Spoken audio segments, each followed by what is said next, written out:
I know you're listening. You're here because something isn't right. Something feels twisted, upside down. Things don't add up. Hello, human. Welcome to our twisted universe.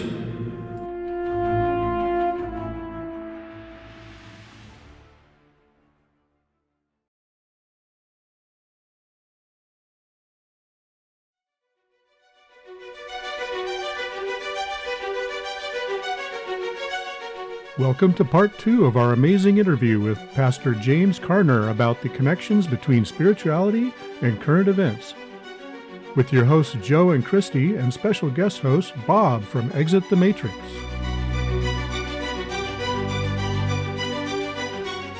Elevate your spirit and support our twisted universe at asaricrystals.com.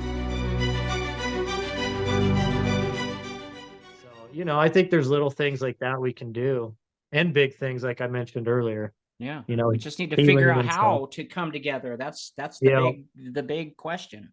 I would like to add to that as well. I think when people start setting dates, that's when you should stop worrying, because every time the date comes, it goes. Okay. I remember that we all knew before 9/11 something was going to happen, but we had no idea the day and the hour. We had no clue.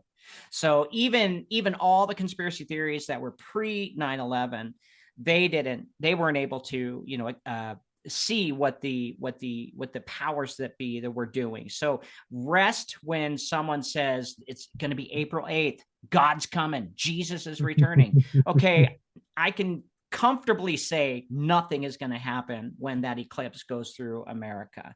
So, because honestly, the gig is up for the Pentagon. Okay, every time one of us truthers sets a date, they're screwed, because we put that date out there, and now they're like, oh, dude, we were going to do it right on that date, and that James Carner, So I would say set more dates. Bring it on, man. Because if every day we set a date, oh yeah, tomorrow is when the NSA is going to take down everybody, or the CIA, then we can all rest assured that we screwed up their plans. Reverse psychology. I love it. That's what I'm good at. I would say focus on the positive aspects of your life and try to find gratitude, and always be prepared. Like, have a stockpile of water every time you go to the store. Grab some extra beans or chili or whatever you want to, just have a little bit of supplies just in case. And don't buy into it, like you were saying, like especially with the dates. Like, we cannot live in that fear space, because it's stunting everybody, and it's bringing the whole vibration down. And the evil ones, the evildoers, are definitely doing ceremonies, and they're doing like on ley lines, and I don't know what kind of I don't get into what they practice or how they do it, but Spirit told me a few weeks ago a really bad evil ceremony was performed on the earth. And it's funny because like the next day after Spirit told me that, I had a friend tell me that she was going around kind of putting in anchors all throughout the planet and sending positive energy. And I was like, she was already fighting it and didn't even really know what battle she was fighting. So I would say all of us collectively, prayer and sending positive energy to the earth and sending positive energy to your neighbors. And we're all lifting each other up, and stay out of that low vibration, the loosh. Yeah, I would agree. 100%. And quit trying to be right when it comes to your own religion and when it comes to your own, conspiracy theories. Be open and listen. And listen, that's the first key right there. Right. That took me 50 years to figure that one out. But just listen, and don't formulate your response while you're listening, because you're not gonna be able to keep up with the conversation. You're just gonna look like an idiot. That's what I've had to learn. And just stockpiling is good, yes, but food goes bad quick. So be smart about that. Dry food is the best. And beans and rice and water and flour and sugar and salt. And you're good for a good couple years, believe it or not, you really are. So just buy a bunch of those bags and throw them into a place where it's safe, where, away from mice and stuff. And you should be fine. Don't worry about it. You don't have to have a 3-course meal during any horrible situation, right? But there are people out there who do prep like that, and you go for it if that works for you. But for me, I just want to make it as simple as possible, not to put too much money into it, because nothing could happen, and in most cases nothing does happen. Now we do know that they're pushing us towards World War III. It hasn't happened yet. It should have happened a while ago. So it looks like they're just waiting to get this next president out so they can start going to war with other countries, because every time when a leftist president comes in, the Pentagon have to find new ways of making money, right? And that's where Ukraine came in. And so that's the whole reason. It's all money laundering, funneling money for the military industrial complex that Eisenhower warned us about 80 years ago. We should always keep on our toes, know that our enemy is our own government, and do the best you can as you go through this life, because not all of us are raised to be those leaders to take us out of this hellhole. So just be prepared for the worst and try to put your faith in your God. Yep. Just, well, I don't remember. I don't know if it's in Revelations, but like you were saying in Revelations, no man can know when it's going to happen. Right. In the next minute. So just live each day as a good Christian, Muslim, Buddhist, Jew. Yeah, because if you're happy, that's contagious. Right. Yeah. Smile is really contagious. Just smiling while you're driving, and someone driving down the opposite way, and you smile, and they see that smile, that is contagious.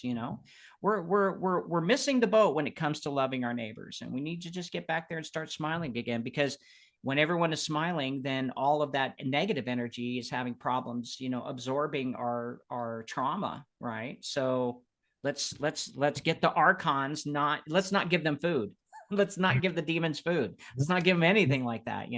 Count your blessings. Every day it's like, man, I'm still healthy. I got some issues, but I'm still healthy. I'm good. Right.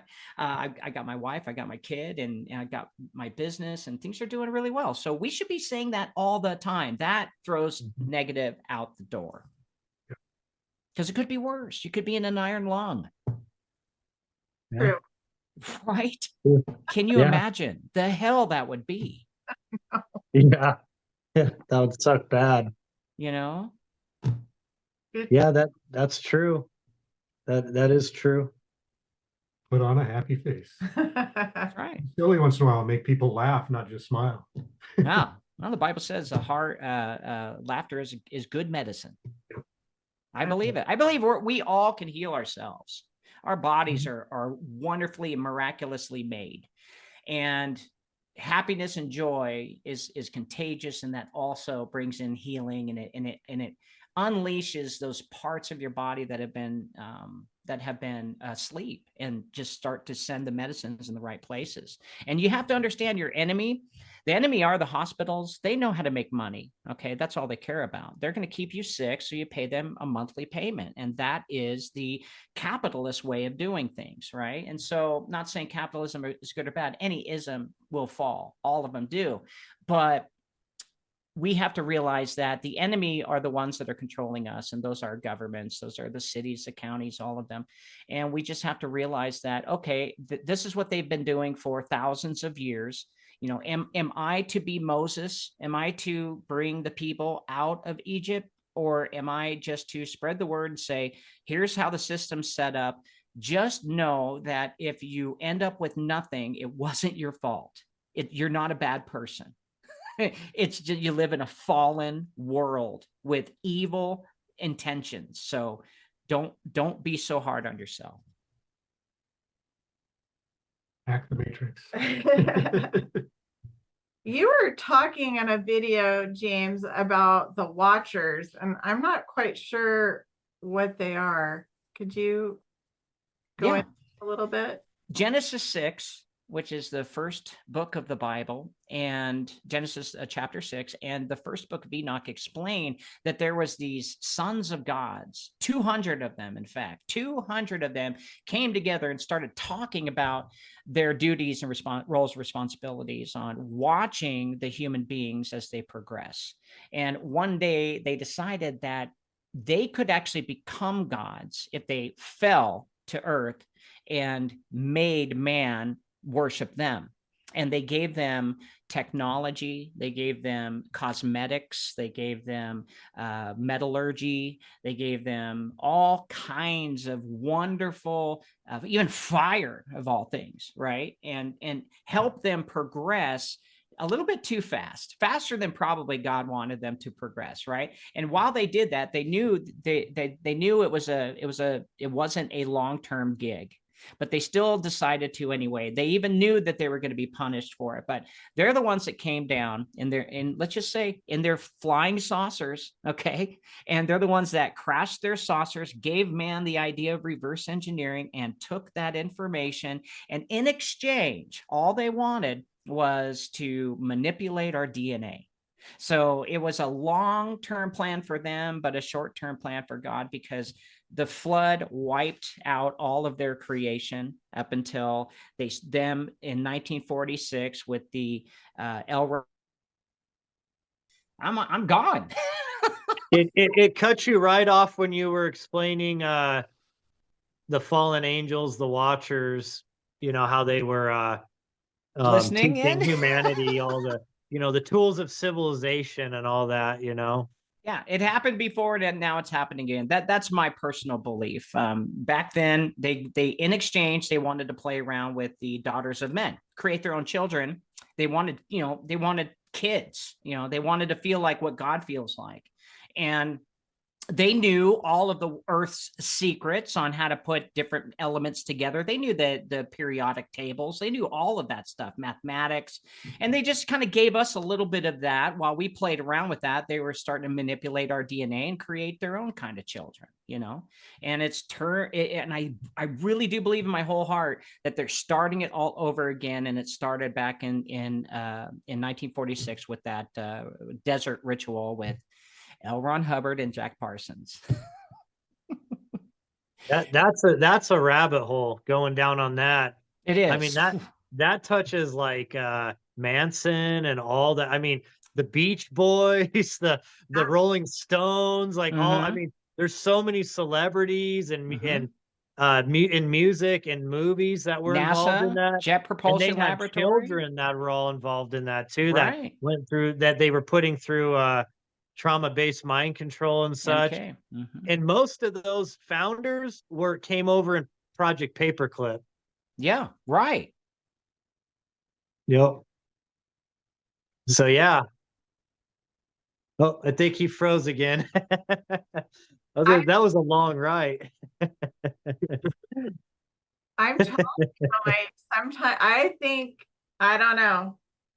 I told you one time I was going to talk to somebody she was on Twitter. Oh, there you are. There you are. Wow. Every time I start talking, it goes off. It's not a they don't like it. It's that's the story of my life. Anyway, yeah, we've had anti-gravity since World War II. Let's just be honest. We have. We took that with Project Paperclip, and we really made it better. Okay, whether it's the Watchers that are the ones that are really doing it, whether it's the military using religion to put us, pin us against each other, I don't know. I have my faith, and I'm just going to stay there. But other people should, look at it from both those angles. Like from a non-religious point of view, the military has enough technology to fool you into thinking God is real and you will worship their God.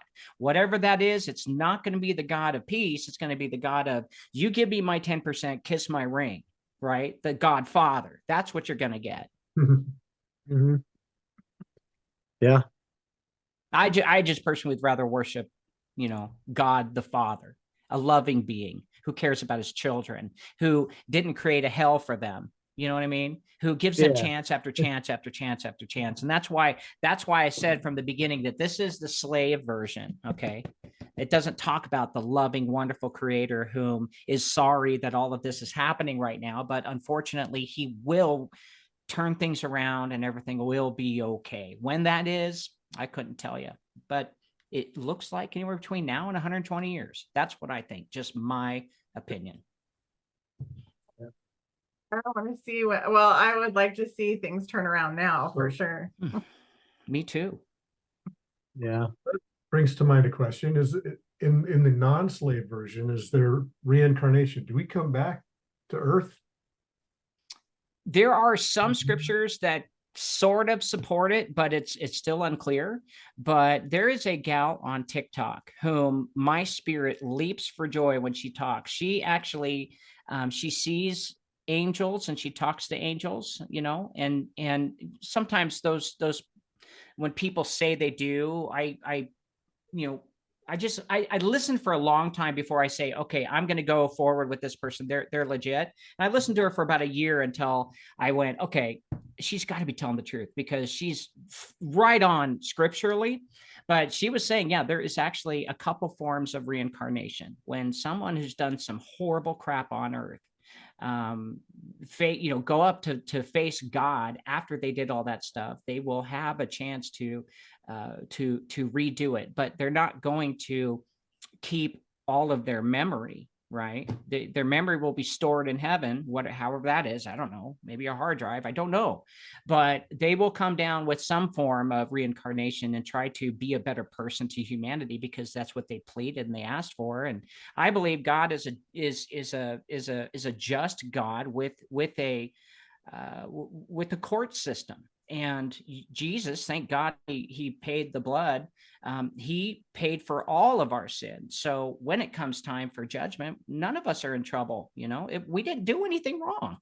We're stuck in this situation between a fight between him and one of his angels. And that's how I feel about it. And so a loving father will give us ultimate numbers of chances. And I do believe that Dakota Lee, that is her name, her on her TikTok, she is spot on when it comes to her talks that she has with God. And I do believe that, yeah, there is hell. And there are people who will choose hell over God because they're just so bitter. And God will do everything he possibly can to have them change their mind. But the Bible gives us so many outs if we really read it. He even puts the devil in the pit for 1,000 years after Jesus comes back. And then he lets him loose for a short period of time. In my opinion, he's allowing the devil 1,000 years to think about what he did because, man, those rituals and sacrifices were really, really bad, and you got to be punished for it. Just repent, dude, So I think God gives everyone multiple chances. And I do believe that there is some forms of reincarnation, although my brainwashed religious part of me takes a step back. Man, I'm going to go to hell for this because pastors get judged even more than just a typical person when I teach. Yeah. Nobody can know because if there is, you get erased when you go back. So you wouldn't know anyway. Well, you guys have done the research. I'm sure you have. Bob, you've seen those stories of those children who, at 2 years old, they start talking and they say, hey, can we go see my airplane? And they're like, what are you talking about? And it's like, well, when I wrecked over in World War II, remember that story, that kid? That kid. Yeah. Come on, man. They even got that all figured out, who he was, what aircraft carrier he was flying off of and all that. Yeah. I mean, it is interesting. The Nag Hammadi does, the Gnostic texts do talk about reincarnation. And it is interesting to note that there's a pretty strong theory I've looked into pretty deep, and I give it about a 50-50 that Yeshua during his lost years, of course, he was traveling all over the world with his rich uncle, Joseph of Arimathea. He was a known merchant worldwide.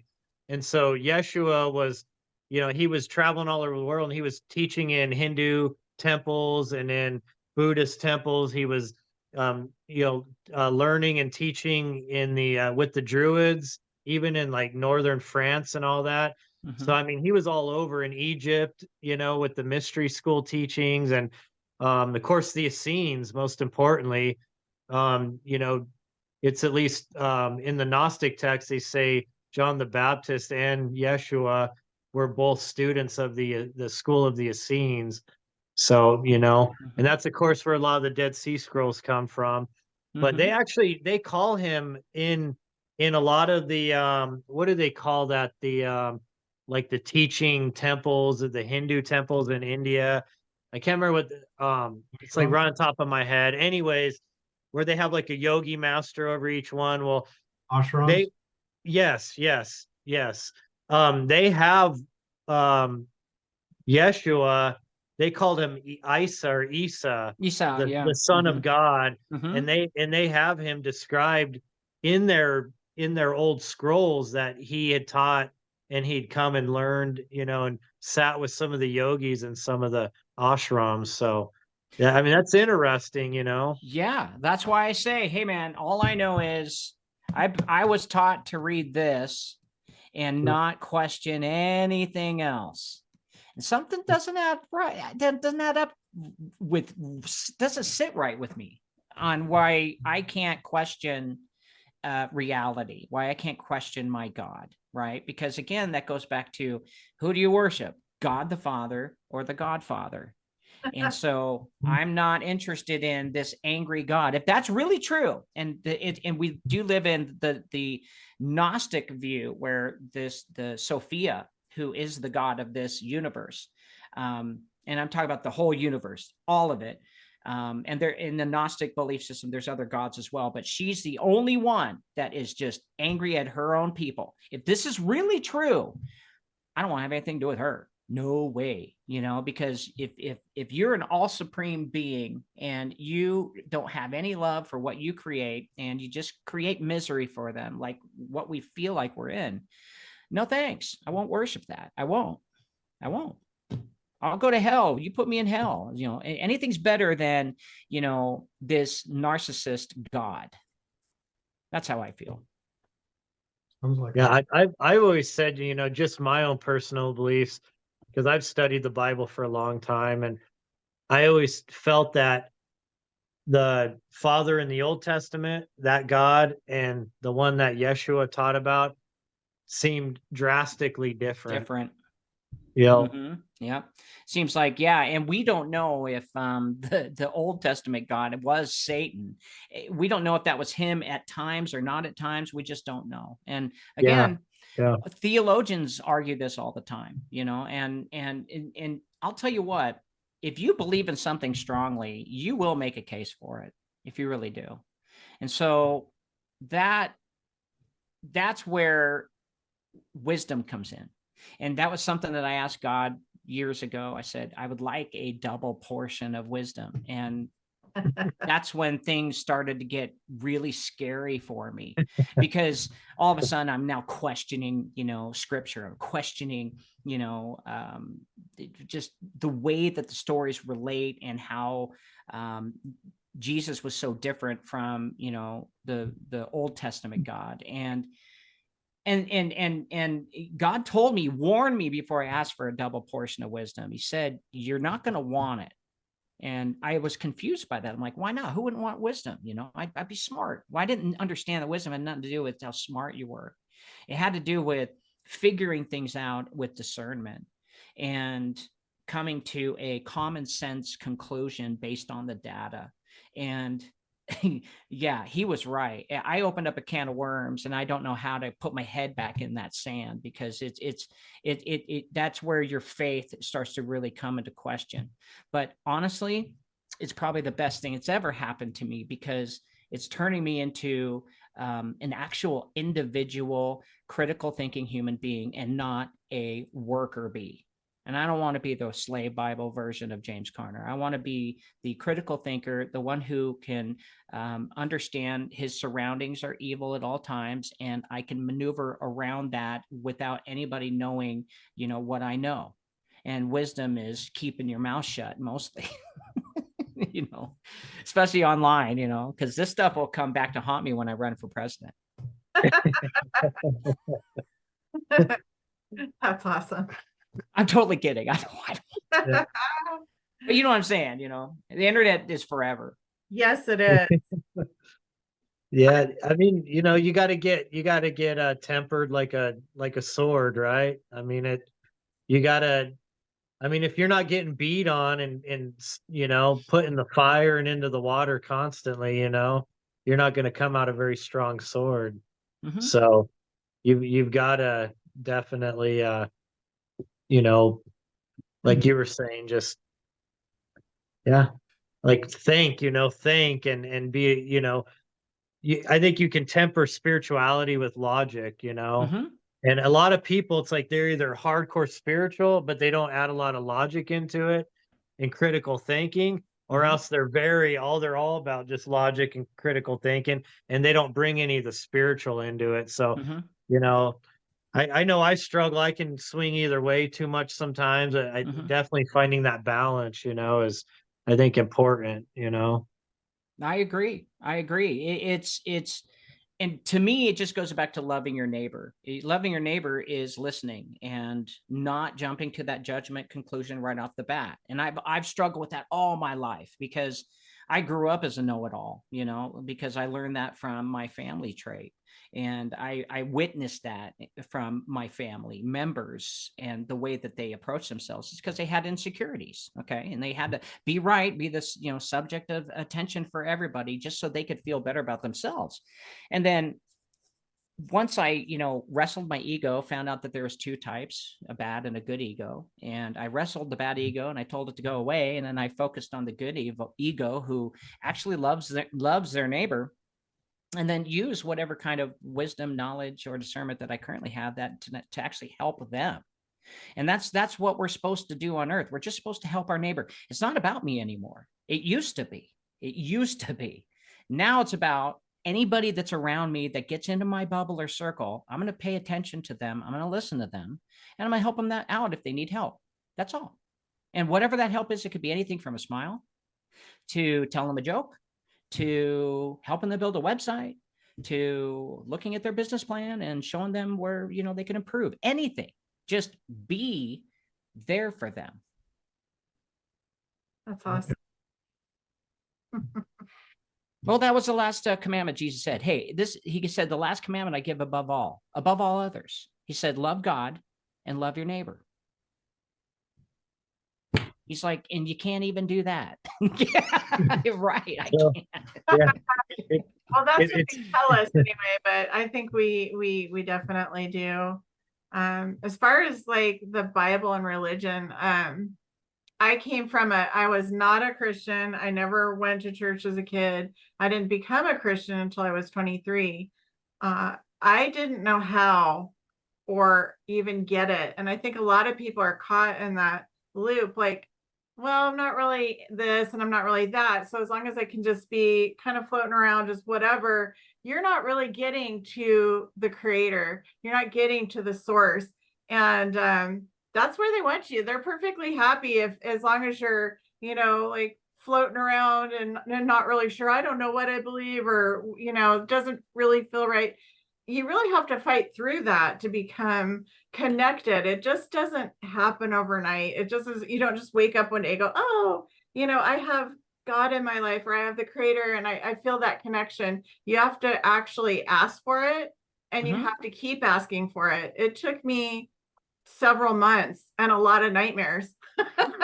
Yeah. Because every time I prayed or tried to learn how to pray, it was like hellfire raining down on me. And the devil was like, no way, dude, you're not getting there. And I'd have scary demon dreams constantly. And then one night, I was praying because I was being attacked, and I called out for Jesus, and Jesus showed up. And that's awesome. Yeah. And that's amazing. A long time and a lot of effort. It just didn't happen for me. And I mean, not everybody's the same, but if somebody's out there and they're not really sure how to get to that connection, you have to want it, and you have to work for it. And think of human standards and think of God's standards. Okay. Am I capable of loving my own child more than God loves me? I don't. And big question. Am I capable of loving my child? Because my child is deaf, autistic, and suffers from self-injurious behavior.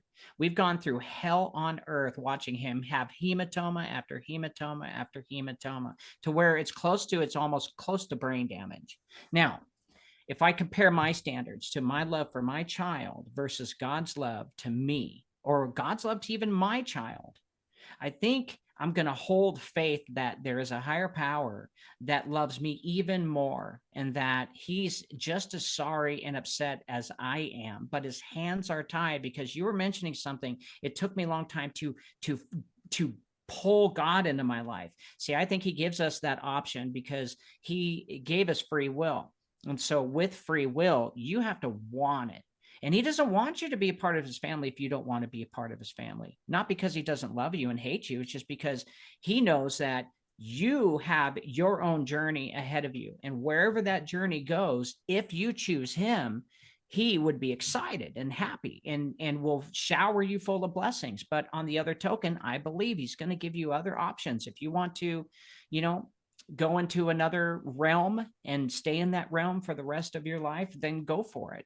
Maybe one day you'll come back, because the Bible does say that when the prodigal son left and then spent all of the riches that the father had, and because he asked for his inheritance, and then the prodigal son took all the money and then blew it on cocaine and hookers, and came back, and he's like, hey, he's like, my dad's servants actually live better than I do. See, he blew all his money. He was eating with the pigs. So as he came home, he saw his dad from a distance holding up the king's robe and the son's ring, right? And he immediately got his inheritance back. So that's the God that I worship, and his standards, I believe, are better and higher and more important than mine. So that's the faith that everyone has to find on their journey. And when they find that, maybe they can find the peace that I have with the problems that I'm going through life, and the fact that I'm able still to put a smile on my face and offer any wisdom or knowledge that I can to other people,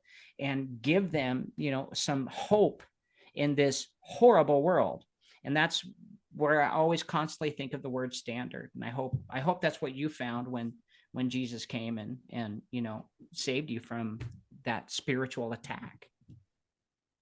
Ever since then, I just my whole outlook on life has been different. Like everything. And the only thing that is important, like you said, is love of self, love as your family and your neighbors, and it's a choice. Yeah, it's a choice. It has nothing to do with how you feel.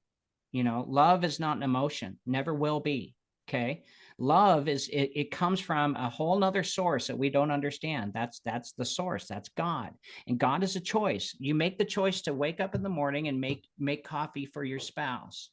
You do it, even though you don't want to. You want to continue sleeping.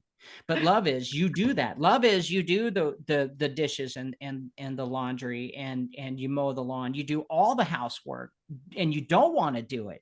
And love is shutting that part of you saying, man, I do everything around this freaking house. Blah, blah, blah. Love is saying, stop.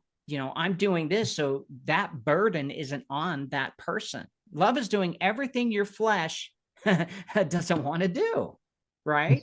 So it's a choice. And that's where the free will comes in. I chose to go in this direction. And I tell everybody this all the time, whether Christianity is real or not, whether it's Islam is real or not, whether even Buddhism is real or not, I would rather be a Christian after this, even though there is no Jesus, because it's the only religion where he offers a free gift of salvation. It's free. It's yours. You can have it.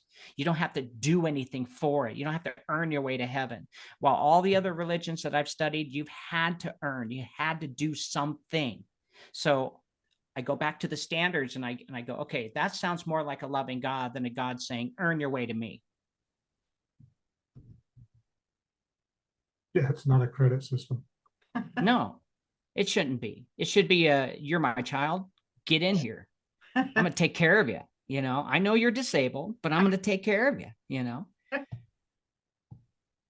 So, well, that's love, isn't it? I mean, I've had some profound experiences through prayer, subtly good and some harrowing experiences that the prayer got me reinforcements for help. I've had angelic assistance for things, and I could see them with my spiritual eyes, and it was an incredible experience. I would love to have seen that, and I believe you. I do. You have me at hello. Okay, these stories and stuff. That's what lifts me up, because I see this stuff all the time supernaturally. I see all kinds of things. I see it in the spirit. I see it in I have a bunch of ghost hunting friends. They always invite me because I'm able to, actually scare them up and get them on camera. But anyway, I just have that effect to where I must be, some kind of importance to heaven, because these demons just, want to show their ugly faces on camera. And so all of that stuff, the whole supernatural thing has always excited me, because it's that part of a realm that we just don't understand. And just like what Bob was saying, that's what gets you is it's a really good treasure hunt. And that's what this is to me. Right. I'm a gold miner. I mine for gold. I'm not very good at it, but I have a lot of equipment now, lots of equipment. And, everything from mining to digging to finding to refining and finally seeing the gold and holding it in your hand and, how heavy it is. That is the most fun I could ever have on earth. And I get to also, from that hobby, I get to uncover the truth, uncover information, expose people who are hurting other people, and find out a little bit more about the supernatural. And that is fun to me. Mm-hmm. The Anunnaki would really love you then.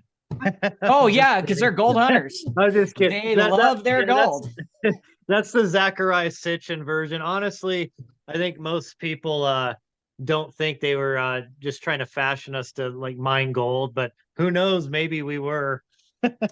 Look at all the gold that the Mayans and Incans had like stored away, and those 100,000+ year old mines found in South Africa. Right. So maybe, but they would have loved you, James. Oh yeah, I tell you, they would have me, they would manipulate me to get the masses to follow whatever I had to say, because I was so charismatic, and then they would use me for my gold hunting capabilities. So where do you think the gold is, James? Over to the left or the right? Crazy. So if you, awesome. What do you see? Like, what are you seeing? You see what am I seeing? Like the kind of supernatural stuff that I see? Oh, I see orbs all the time, like little round, they're complete spheres, very tiny, bright, very bright. And there's a difference between dust and these orbs, because dust kind of flies kind of like this, but these orbs, they'll kind of do stuff like this and then stop and then kind of go over here like that. I see that all the time. Not only orbs, but I also see shadows and demons, hiding. And I see them in the spiritual world. Demons are more like, have you ever seen the Michelin Man, the logo, the Michelin logo, kind of like this pudgy, like shrunk being, and that's kind of what demons actually look like in the spiritual form. They're really ugly. They don't look appetizing, and interesting. And they're able to manipulate our minds to see other things, but I can see them in the spirit as these ugly little imps. That's why demons don't scare me. And I actually, on my channel on TikTok, I use the Bible, and I actually I do what's called deliverances. And on TikTok Live, we cast demons out of people. We talk to the demons. We find out information that the demons, what it was like living in the Nephilim bodies. And we learn a lot of history from demons, believe it or not, even though they lie most of the time. But casting demons out of people, I see demons in people. I see it. I know how to look them in the eye and see if they're running away. So I practice a lot of interesting things. I like to tell as much of the truth as I see it, but I also am humble enough to say that I could be wrong, but I got a lot of evidence and fruit that I can back up to where there is something going on supernaturally in people. And I have enough evidence to back up that I have changed the lives of at least a dozen people whom we casted demons out of them, and they are absolutely happier than they were before they met me. I don't Interesting. realize how easy it is to get inhabited by them, and that you let your guards down and they do try to jump in. Yeah. Well, Bob, you'd agree that they're jinn, demon, or whatever they are, they feed off our negative energy. You would agree that they exist. Yeah. Did you guys hear just recently? There's a guy out of Colorado, Rex Bayer. He does a leak project on YouTube. I followed him for years and years. The other day he was doing a talk. Apparently NASA just released this whole like study on what they call they're saying they're a new life form that they didn't know before, and they're saying they're like plasma beings, like totally electrical beings. And do you guys remember in the early 2000s when they put that long NASA put that long tether thing out in orbit? 30 miles or something like that. 30-mile long tether. Yeah. Remember how they had to start they had to cut the feed on it because all these beings were passing by it. Yeah. There were like, and they look like sea creatures. Things. Yeah, it looked like amoebas. Like if you look in a microscope. Yeah. And so what they're saying now is that these are a new species they've been studying, and they're not just like out near the Van Allen belt, up there in our upper atmosphere. Right. They're saying they're on the micro level too. Mm-hmm. Yeah. So when you were talking, James, about the little orbs that you see on like camera and, video and all that sometimes, they're saying that these things like up in the upper atmosphere can be miles long. Yeah, 3 to 6 miles long. Yeah. I mean, and they're just like floating like this. Yeah. I've seen videos of them too. People are like, dude, that looks like an amoeba, I mean, just strange stuff. We are definitely seeing more supernatural things happen than we have in the past.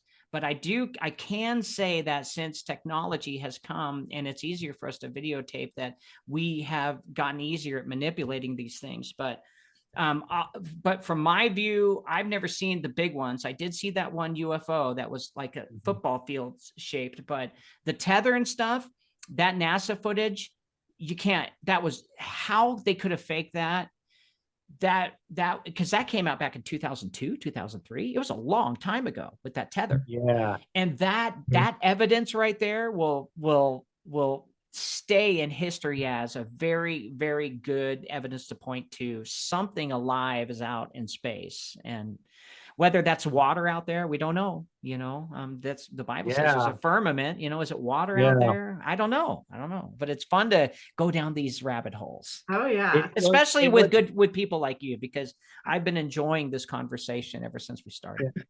What's really interesting about that too, get this, even in NASA's even admitting this too, is that they've deduced that these things feed on electricity. So great. like when there's huge thunderstorms, they have these things on video, like congregating in the clouds. And think of the Foo Fighters in World War II, the Foo Fighters, those orbs, those balls that they used to like fly around the plane. Yeah. So it just, as above, so below, right? Mm-hmm. I mean, an interesting thing I've noticed about creation, at least what we can visibly, observe of creation, is that no matter how big you go with creation, it always tends to be this same kind of structure, like think of like how the planets, how they orbit the sun, or I guess for some that believe everything orbits the earth, regardless, it don't matter. And then if you look at the electrons and protons and neutrons, how they also orbit each other. I mean, so it's like no matter how big you get or how small you get, there's this same kind of basic structure, as above, so below. It is interesting. Do some research on what the element of our solar system is, okay? Because if you look at the sun and call it a proton, and look at the planets and call them neutrons, and basically figure out how many neutrons and protons come together to make an element, you'll find that we're actually, I can't remember which one. It was a while ago when I did that research, but that'll blow your mind, because we literally literally could be some element like in some guy's cheek or in their elbow or whatever, because the sun could be an atom. The sun could be a proton. We just don't know. And that's, again, that whole blade of grass analogy. If the whole entire universe was in the blade of grass, well, what if I did this, ripped it all up? I'm hoping we're not in that blade of grass where that one dude has been, sparking the spleef and pulls us out and goes, check it out, man. Well, if you think about it, a lot of people say that we're living in the mind of God.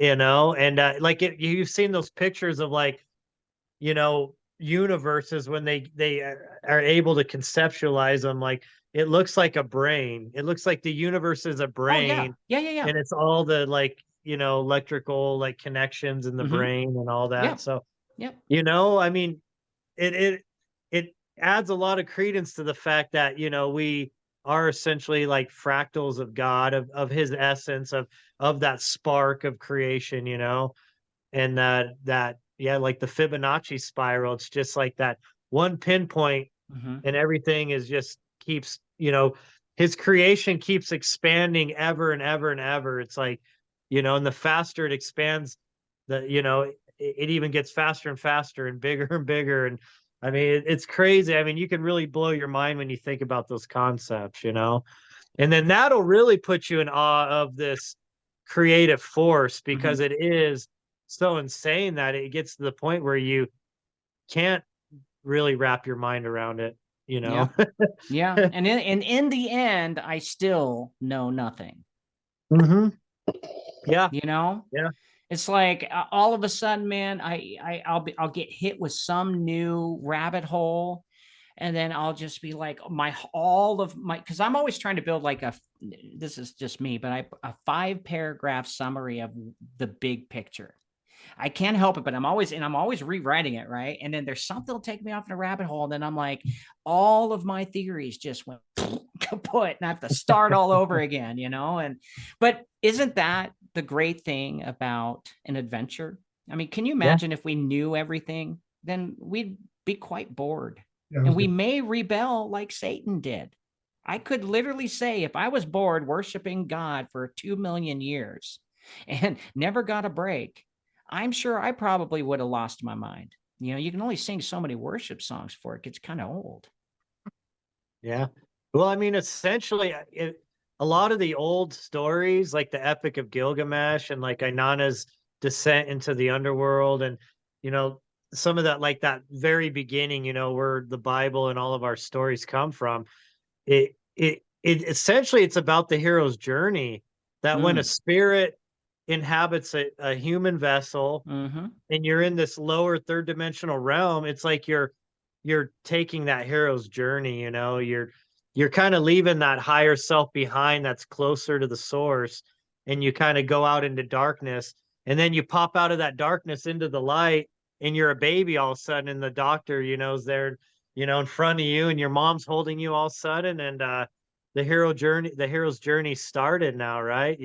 You left your home and you came to this realm, and you're trying to make sense of it. You don't know where you came from. You forgot that you chose to come here. Yeah. I mean, I'm sure James, with all your research you've done, the soul contracts and all of that's spoken about, I mean, if that is true, then it is like you're going on the hero's journey when you come here. You forget where you came from, and you're trying to make sense of this, and you go through the peak, over the peaks and through the valleys, and you're learning, at least the dualistic side of this realm. We all have loved, we've all hated, we all do good, we've all done bad. It's that, you're learning from those experiences, and you get beat up, and sometimes you win battles, sometimes you lose battles, and it's interesting. Well, those stories fills up the library in heaven, and everyone gets a chance to go there to pull out the story of you guys or someone else who goes through that entire journey, and they're able to follow it with you all the way to the point where, you know, them being born. And that to me is what God means by, you know, he made us for his pleasure, right? Because I'm pretty sure he was bored before all of this crap started happening.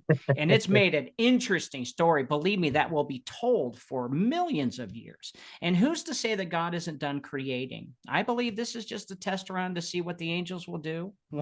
Once he created man, the angels went ballistic. You know, it's like, whoa, whoa, whoa, whoa, whoa. We were the first. What's this? Oh, now we've got jealousy. Got it. God's just writing it down.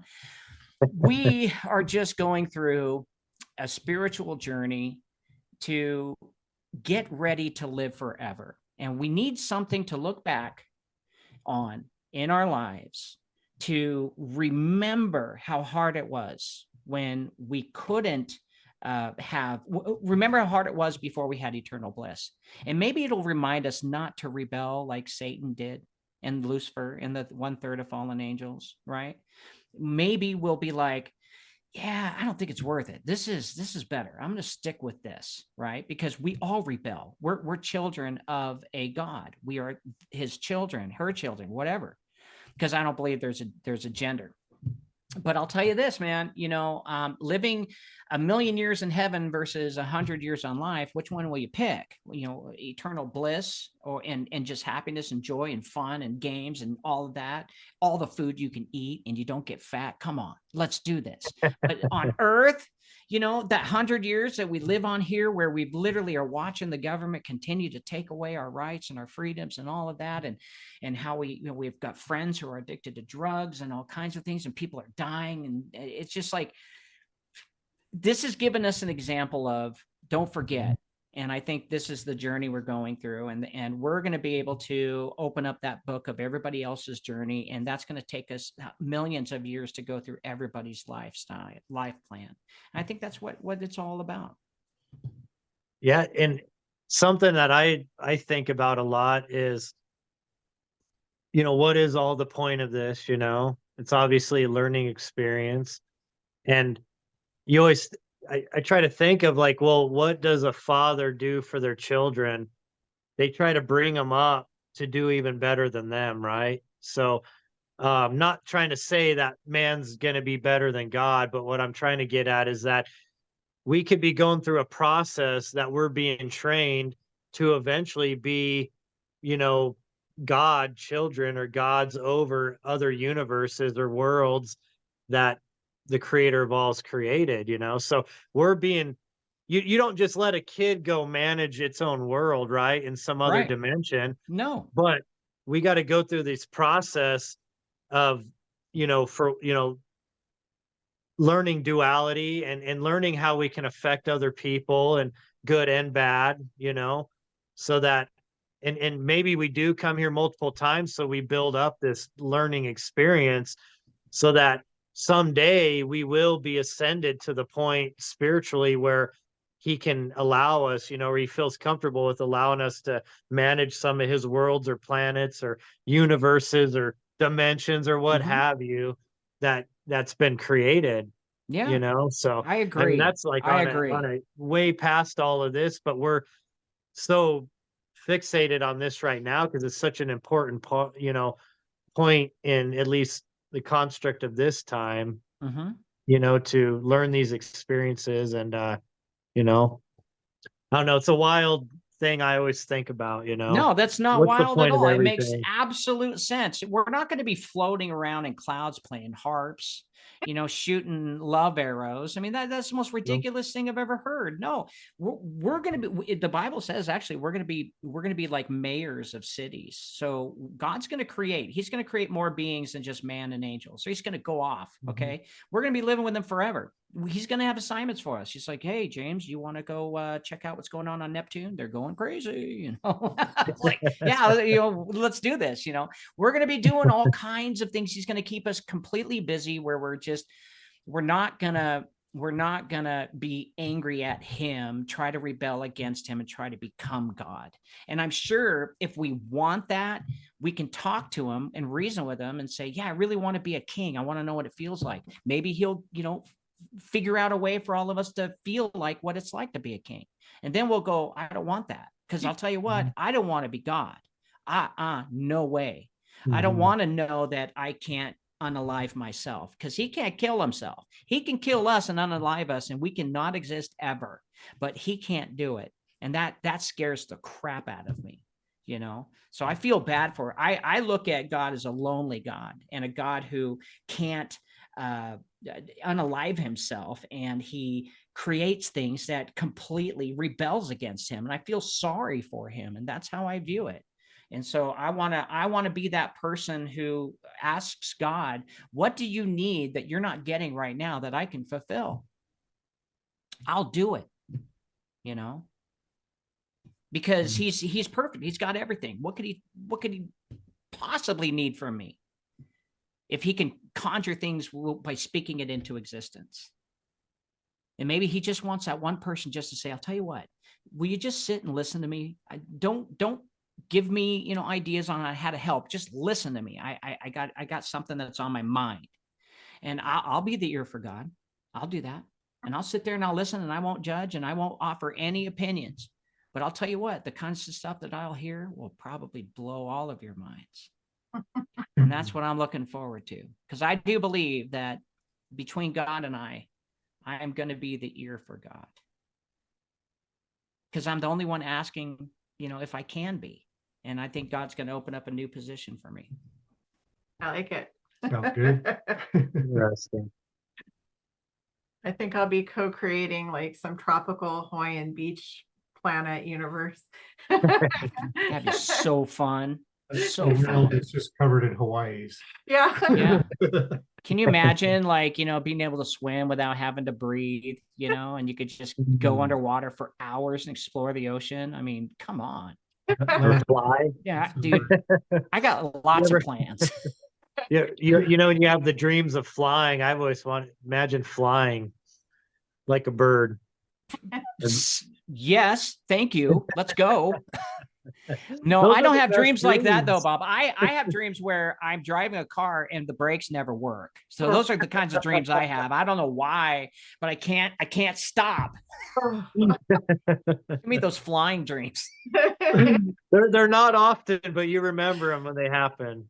Yeah, those are those vivid dreams though, And people like that who dream like that, they say, I don't know if it's true or not, are, real savants and critical thinkers, and the top 1% of the world of people who can see things that other people can't see.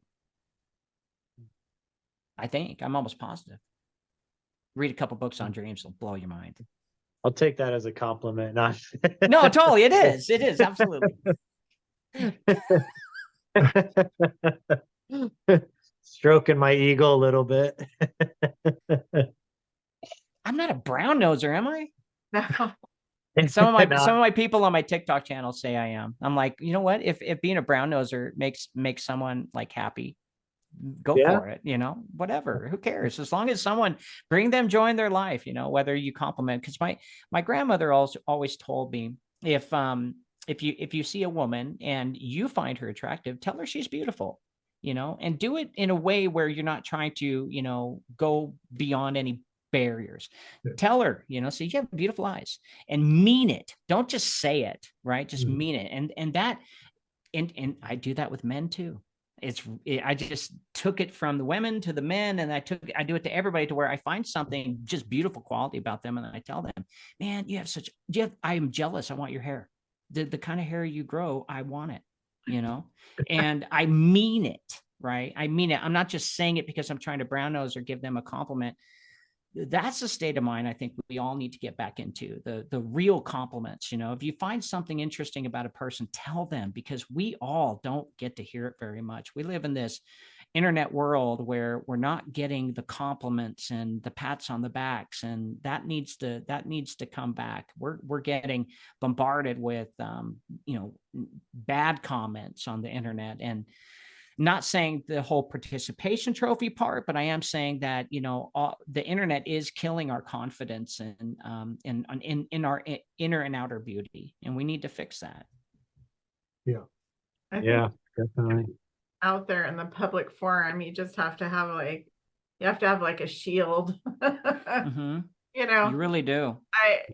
When we talked about it before we started the show, like, we have to be authentic. Like, our friends are going to know that we're psychic, or, we've had experiences with UFOs and demonics and all that. Like, people are not going to relate to it. Some people will not. And we were like, we can't really do this unless we're 100% authentic and just put it out there. Yeah, just be you. Be you, and don't put a game plan together. Don't put a business plan together, because that defeats the whole purpose of you being you, because when, I own 4 companies, and I'm not boasting or bragging. I own 4 companies, and they all just came into existence from me just with an idea without a business plan. I didn't care. I'm like, well, let's just start this. Oh, let's go into this place and let's do this. And they have a spirit of their own. All 4 of the companies, they have a spirit of their own, and they have clients of their own, and they have employees that manifest and make these things, a part of the world, and people pay for services or products that I supply. So and I'm doing it out of my own heart and who I am, and I try to do the best at it I possibly can. But if you just be yourself and not try to be like everybody else, like, okay, we need profit, we need, profit over people, like Boeing. You know what I mean? Just be yourself. That's it. Be yourself and stop worrying. And that's the whole let go God thing, let go, let God thing. That's where my life changed, where I basically said, okay, Lord, I don't know what I'm doing, so I'm done. Okay, I'm going to go take a nap. You say you want to run my life, you do it. And he's like, yes, that's what I've been waiting for. And then he's my sales, he's my marketing. I don't have to put budgets together to do sales and marketing. Business just comes. And if it doesn't, then I'm not ready for it. I let God do it all. And that's a crazy way of thinking in this world, but it's paying the bills, and we're putting money in savings. So, we're doing good. And it's because I put my full faith in my creator, period. That's amazing. And what a blessing. It is. And I recommend anyone, just, wrestle with God, wrestle with him. Everyone's all afraid of him. Everyone's all scared of the creator. That's what the slave Bible tells us to do, Right. And I'll never forget my life changed when I told God I did not love him. And I thought I was going to get struck by lightning bolts. And the opposite happened. I heard, and in my spirit, and I'll never be able to explain this, but I heard like someone won a kicking, like the football kick of the century, like the whole audience, like, I heard excitement and joy and screaming, and everyone's all happy. Right after I said, God, I don't love you. And I'm talking to him. I'm like, what is this? I don't understand. I just told you I don't love you. And he's like, there you are, James. We've been waiting for you. You see, this is the first time you really became honest with yourself.